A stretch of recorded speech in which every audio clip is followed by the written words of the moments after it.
శ్రీ గురుభ్యో నమః. శ్రీ మహాగణాధిపతయే నమః. శ్రీ సరస్వత్యై నమః. భంగర వాల్మీకి మహర్షి రచించిన శ్రీమద్ రామాయణం యథాతథంగా చెప్పుకున్నాం. ఇందులో భాగంగా నిన్నటి వరకు బాల అయోధ్యారణ్య కిష్కింద సుందర యుద్ధకాండలు పూర్తి చేసాం. ఉత్తరాఖండలో 23 సర్గల వరకు పూర్తి చేసి 23వ సర్గ తర్వాత ఉన్న ప్రక్షిప్త సర్గల్లో 5వ సర్గలో ఉన్నాం. 5వ సర్గలో కూడా మనం 15వ శ్లోకం వరకు చెప్పుకున్నాం. ఈ రోజున 16వ శ్లోకం నుండి కొనసాగిద్దాం. కొనసాగించే ముందు వాల్మీకి మహర్షిని ప్రార్థన చేసుకుందాం.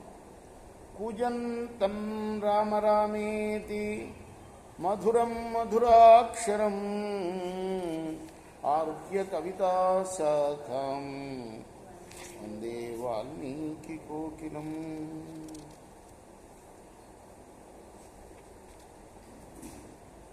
జనానందనం వీరం జానకీ శోకనాశనం కపి సమక్షంతారం వందే లంకా భయంకరం. సదా నింబవృక్షస్య మూలాధివాసాత్ సుధాశ్రావిణం తిక్తమప్యప్రియంతం కరుంకల్పవృక్షాదికం సాధయంతం నమామి ఈశ్వరం సద్గురుం సాయినాథం. సమర్థగురు సాయినాథ్ మహారాజ్ కీ జయ.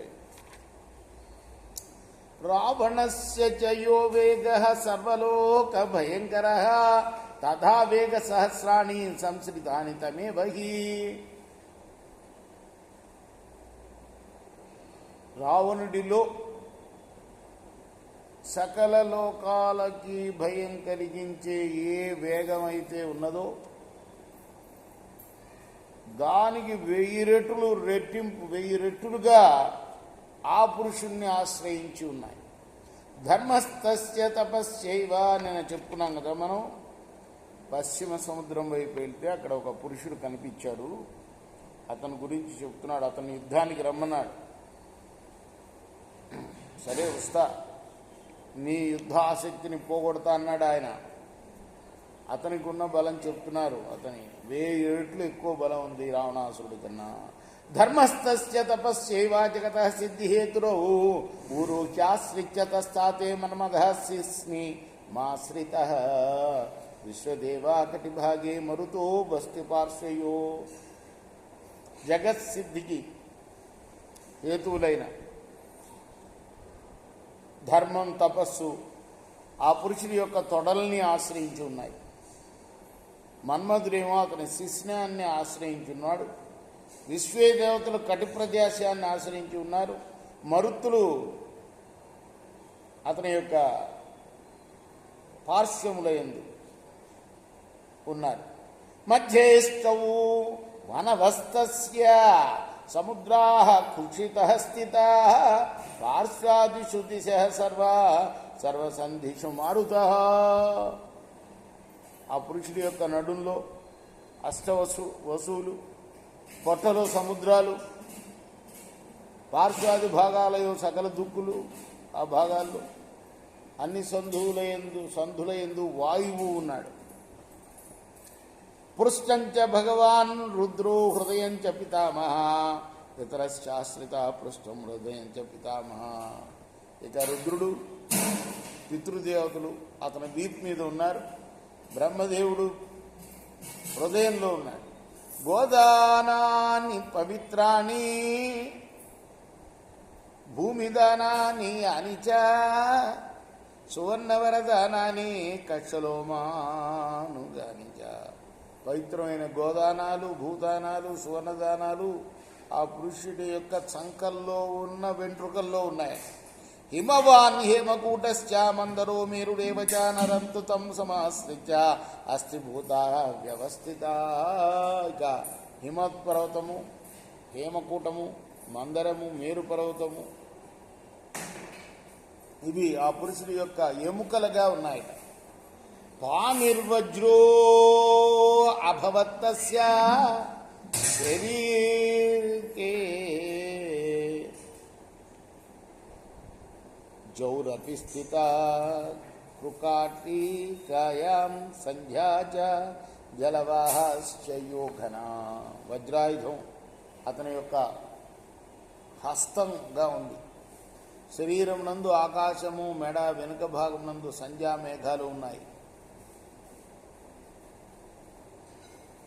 శరీరంలో ఆకాశం ఉందిగా, మెడ వెనక భాగంలో సంధ్యా మేఘాలు ఉన్నాయట. బాహూధాత వితాత తథా విద్యాధరాధయ శేష వాసుకిశ్చేవా విశాలక్ష హీరావత కంబలాశ్వత్రో దోభో చౌభౌ కర్కోటక ధనంజయో సచ ఘోర విశో నాగా తక్షక స్వపతక్షక కరజానాశ్రితాశ్చైవ విషవీర్య ముముక్షవ అగ్నిరాశ్యమ భూతస్య స్కందౌ రుద్రైరధిష్ఠతౌ. ధాత విధాత విద్యాధరులు మొదలైన వాళ్ళు అతని బాహుల్ని ఆశ్రయించి ఉన్నారు. ఆదిశేషుడు, వాసుకి, విశాలాక్షుడు, ఐరావతుడు, కంబలుడు, అశ్వతరుడు, కర్కోటకుడు, ధనంజయుడు, అలానే తక్షకుడు, ఉపతక్షకుడు ఆ పురుషుడి యొక్క గోళ్లను ఆశ్రయించి ఉన్నారు. అలా ఉండి విషం విడవడానికి సిద్ధంగా ఉన్నారు. అగ్ని అతని ముఖాన్ని, రుద్రుడు భుజాన్ని ఆశ్రయించి ఉన్నారు. ఏకాశ రుద్రులు అంటారు కదా వాళ్ళు.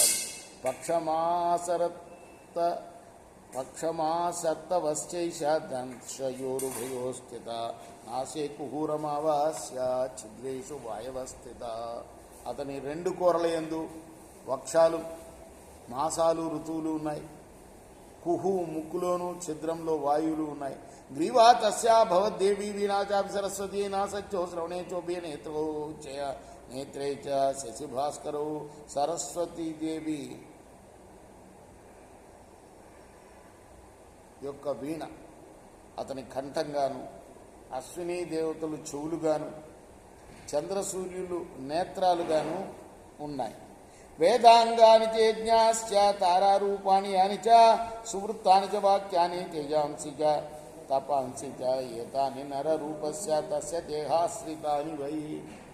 వేదాంగాలు, యజ్ఞాలు, నక్షత్రాలు, మంచి వృత్తాలు, వాక్యాలు, తేజస్సులు, తపస్సులు ఆ పురుషుడి యొక్క దేహాన్ని ఆశ్రయించుకుని ఉన్నాయి. తేన ముష్టి ప్రహారేణ స్వల్ప మాత్రేణ లీలయా పారిణ పీడితం రక్షో నిపపాత మహీతలే. ఆ పురుషుడు లీలగా చెయ్యెత్తి పిడికిలి బిగించి మెల్లగా ఒక దెబ్బ తరవగానే ఆ రావణాసురుడు పడిపోయాడు. పతితం రాక్షసం జ్ఞాత్వా నిద్రావ్యస నిశాచరాన్ ఋగ్వేద ప్రతిమ శోధా పద్మమూలా విభూషిత ప్రవేశించ పాతాళం నిజం పర్వత సమీప.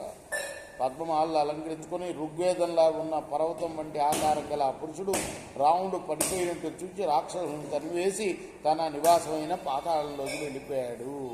రేపు మనం 33వ శ్లోకం నుండి కొనసాగిద్దాం. కృష్ణార్పణం. సాయి కృష్ణార్పణం.